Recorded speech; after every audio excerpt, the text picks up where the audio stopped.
Assalamualaikum warahmatullahi wabarakatuh. Perkenalkan, nama saya Safira Alfiana dengan NIM 1805 10 60 129. Di sini saya akan menjelaskan mengenai penanganan pasca panen gandum, di mana merupakan tugas dari mata kuliah Teknik Pasca Panen Tanaman Pangan. Gandum merupakan komoditas penting untuk mendukung pengembangan diversifikasi pangan.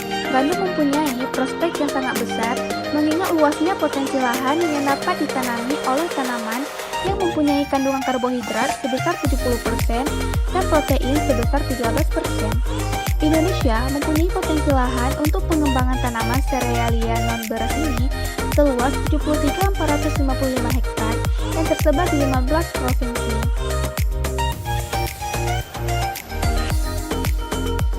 Keunggulan dari gandum ini sendiri yaitu biaya pemupukan relatif sedikit, dapat memutus siklus hama pada tanaman kentang, pemeliharaan tidak seintensif padi, hama burung tidak ada karena adanya perisai atau duri pada gabah, proses pasca panen lebih mudah.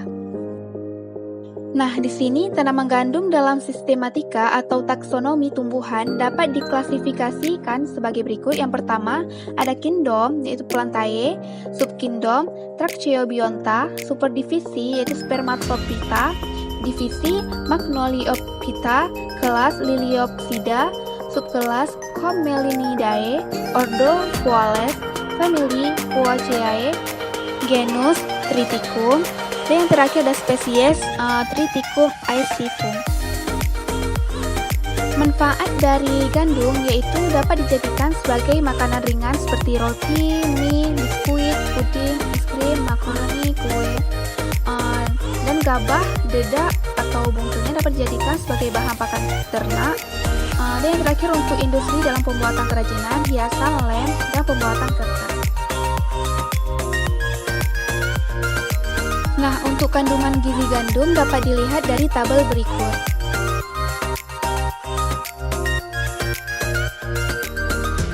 Menurut DSM Bogasari Flour Milk, tepung terigu cap cakra kembar mengandung protein 12-14%, tepung terigu cap segitiga biru mengandung protein 10-12%, dan tepung terigu cap kunci biru mengandung protein 7,5-10%. Nah, jenis-jenis gandum sendiri dari bentuk fisiknya dapat diklasifikasi menjadi dua jenis, yaitu yang pertama ada gandum keras, dan yang kedua ada gandum lunak.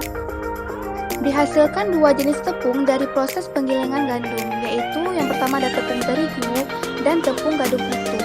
Yang membedakan keduanya yaitu pada tepung terigu merupakan hasil penggilingan biji gandum bagian paling dalam, sedangkan tepung gandum utuh terbuat dari penggilingan biji gandum utuh yang hanya dibuang kulit luarnya saja sehingga kandungan lemak dan seratnya lebih tinggi dibandingkan tepung terigu. Adapun permasalahan gandum yaitu tanaman gandum memerlukan proses fermentasi.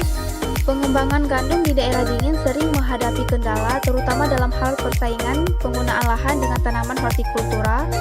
Sebagian besar petani belum mengenal budidaya gandum serta belum ada jaminan pasar untuk produk gandum lokal yang dihasilkan. Dan yang terakhir yaitu saat ini teknologi pengolahan gandum lokal yang ada di petani sangat minim dan sederhana sehingga belum menghasilkan produk yang optimal.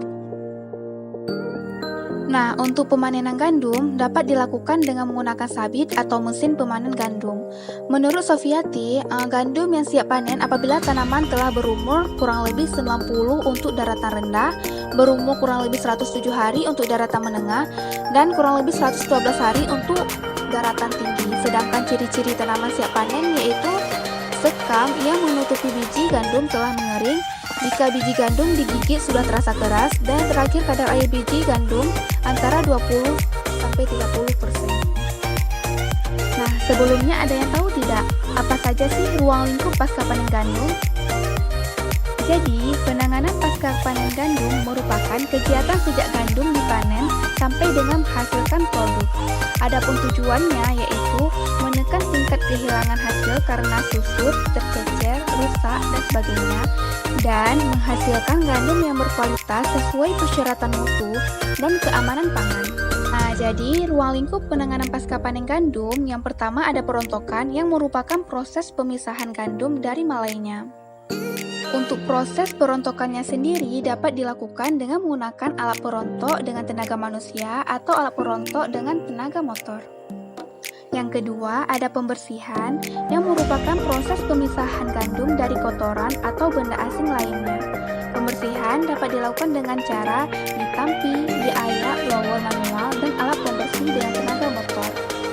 Ketiga, ada pengeringan yang merupakan proses penurunan kadar air gandum sampai nilai tertentu sehingga siap diolah atau digiling untuk disimpan dalam waktu yang lama. Pengeringan gandum dapat dilakukan dengan penjumuran atau menggunakan mesin pengering dryer. Yang keempat, penggilingan yang merupakan proses pengecilan ukuran menjadi bagian yang lebih halus. Penggilingan gandum dapat dilakukan dengan alat penggiling yaitu hammer mill, artificial mill, dan roller mill. Yang kelima, ada penyosohan yaitu penentuan pemanenan. Teknologi penyosohan dengan teknologi existing di tingkat petani, teknologi penyosohan di RMU komersial yang mengadopsi sistem abrasif, hasil penyosohan gandum di RMU komersial, penyempurnaan proses abrasif di instalasi, dan yang terakhir uji coba perendaman gandum dengan ozonisasi dan asam askorbat. Terakhir yaitu penyimpanan, yang merupakan proses untuk mempertahankan bahan atau hasil produksi agar tetap dalam keadaan baik dalam jangka waktu tertentu. Penyimpanan gandum dapat dilakukan dengan sistem curah atau menggunakan kemasan seperti karung plastik dan sebagainya.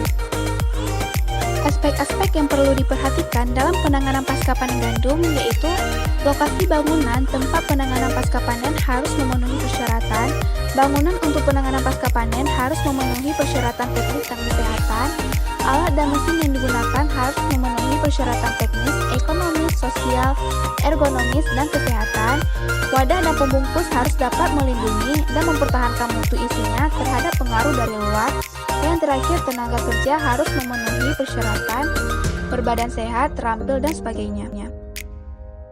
Standarisasi mutu gandum yaitu yang pertama ada uji kotoran, yaitu jumlah benda-benda asing yang terdapat pada biji gandum syarat maksimum 0,1 sampai 0,5%, uji kadar air butir gandum maksimal 12,5%, uji kemurnian butir dari campuran tanaman lain minimal 99,6%, uji bobot dari 1000 butir sekitar 28-40 gram, uji keseragaman ukuran dan bentuk biji, kadar serat 2-2,7%, kadar abu 1,4-2%, uji rendemen tepung 85%, uji kadar protein 6-20%, dan menghasilkan tepung dengan daya hisap terhadap air 2-60%.